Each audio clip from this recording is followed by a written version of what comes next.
Welcome back as we continue this journey in becoming a world-class leader. Today, we're going to be looking at pillar number 5. And pillar number 5 is where we start looking at the characteristics. And there's 8 characteristics of a world-class leader. And the first characteristic we're going to be looking at this month is the characteristic of vision.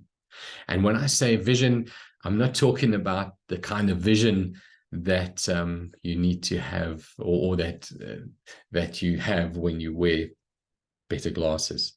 I'm talking about vision of a better tomorrow. I'm talking about you as a leader having a clear picture in your mind, a clear picture of what a better tomorrow looks like for yourself, specifically in the organization that you're operating or where you're leading, and for the people that you are leading.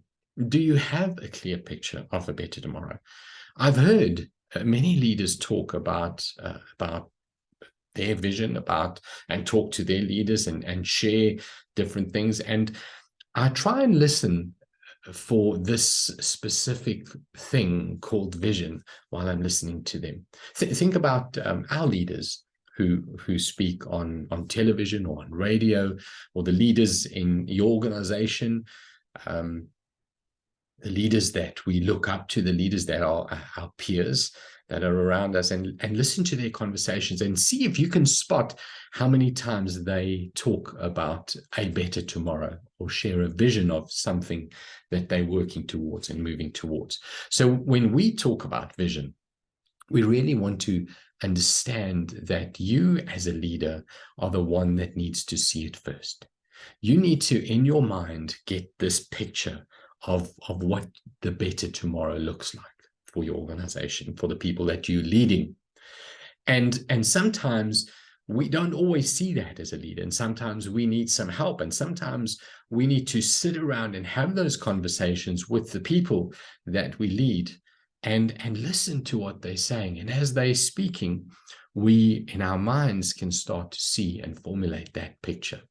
We need to spend time with ourselves, just looking around, maybe doing a little bit of research, maybe looking at other organizations or other leaders around you who are facing similar challenges, and listen to them and see what kind of future they've built. Maybe look at some leaders who are way ahead of you down the road and look at the future that they have created. And out of that, spend a little bit of time with yourself, asking for a vision, asking for a clearer mental picture of what a better tomorrow could look like for you. So when we talk about vision and when we look at vision, there are 3 areas that you as a leader need to work on in terms of vision. And the first one is to have a vision. As a leader, you have to have a vision.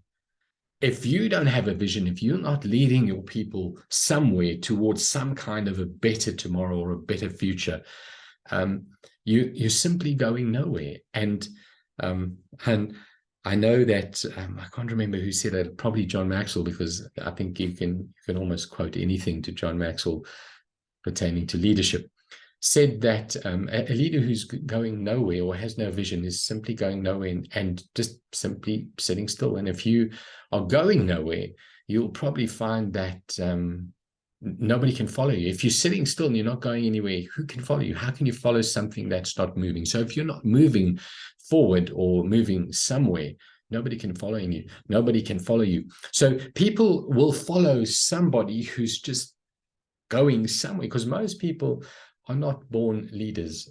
Most people are not wanting to lead or go anywhere by themselves in front of the pack. I mean, most people want to just follow. And so as a leader, the first thing is you need to have a vision. And so I urge you to take hold of your vision again, to go and spend time again looking at your vision. You wouldn't be a leader if you didn't have a vision. Don't get me wrong. You wouldn't be in a position of leadership if you didn't have a vision. So you have a vision, but sometimes we lose sight of that vision. Sometimes we need to slow down, sit down, and spend a little bit of time just clarifying that vision again in our own minds, getting that picture clearer again in our own minds so that we can move forward.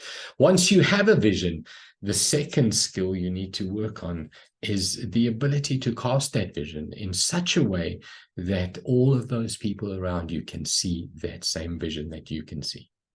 And we often see this as a problem in our organizations where the leader has seen the vision. He has the vision. He's got the vision so clear in his mind that he's able to move towards the vision. He's prepared to sacrifice because he knows he's seen the future. He's seen that better tomorrow.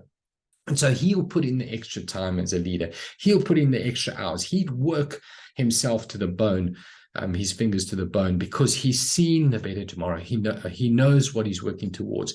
But the people around you, if they don't see the vision, how can they sacrifice? How can they have a hope? How can they believe in something that's going to be better if they haven't seen that vision? So your ability as a leader to be able to cast that vision is incredibly important. You need to be able to cast that vision so clearly, so decisively, that the people who are following you, the people who are working for you and with you in your organization, that they can see that picture, that clear mental picture as clearly as what you can see it.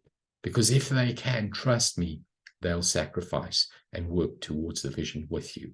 And the third area that you need to be working on is to keep that vision alive, to constantly, and I'm not saying every day, because if you do it every day, it becomes watered down and it becomes kind of just another something to say. But you need to be able to keep that vision alive in such a way that that every now and again we bring about the inspiration. Every now and again we share with our people the victories that we have during this journey or on this journey.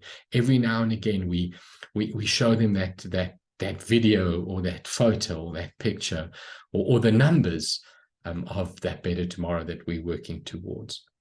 Every now and then we do that because we're keeping the vision alive, because in the work and in the slog and in the pain and in the sacrifice, we lose track, we lose sight of that vision. And we get, it just wears you down. The everyday tasks just wear you down. And if you don't remind yourself of that vision, if you don't keep the vision alive amongst your people, believe me, the mentality around you, the atmosphere will become somber and depressing. And so we keep the vision alive. We share regularly with people. We show them and we reward them for the wins that we're having along the way. So my challenge for you this month is to spend a little bit of time as we approaching the end of this year, or as we're moving into the last month of this year, spend a little bit of time by yourself as a leader, just renewing the vision, having a clearer picture of the vision, figuring out how you're going to be able to cast the vision as we start off 2023. How am I going to cast the vision in such a way that everybody around me can see the vision? And what am I going to do during the course of this next year to keep that vision alive amongst the people that I'm following, so that they too can have a hope for a better future and a better tomorrow?